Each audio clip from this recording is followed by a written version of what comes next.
Brazil کے عظیم fit bowler پیلے طویل علالت کے بعد انتقال کر گئے۔ برازیل کو دنیائے فٹ بال کا پاور ہاؤس بنانے والے عظیم فاتح لیجنڈری پیلے طویل علالت کے بعد انتقال کر گئے۔ پیلے شدید علالت کے باعث گزشتہ ایک ماہ سے ہسپتال میں زیر علاج تھے۔ گزشتہ روز ان کی صاحبزادی نے اپنے سوشل میڈیا پیغام میں بتایا تھا کہ ان کا خاندان شدید کرب سے گزر رہا ہے۔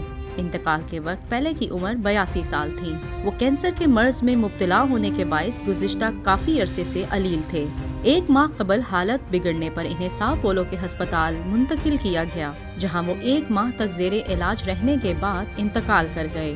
واضح رہے کہ پیلے کو دنیا کا کامیاب ترین اور عظیم فٹ بالر مانا جاتا ہے۔ وہ دنیا کے واحد فٹ بالر ہیں جنہوں نے اپنے ملک کو 3 مرتبہ فٹ بال کا عالمی چیمپئن بنوایا۔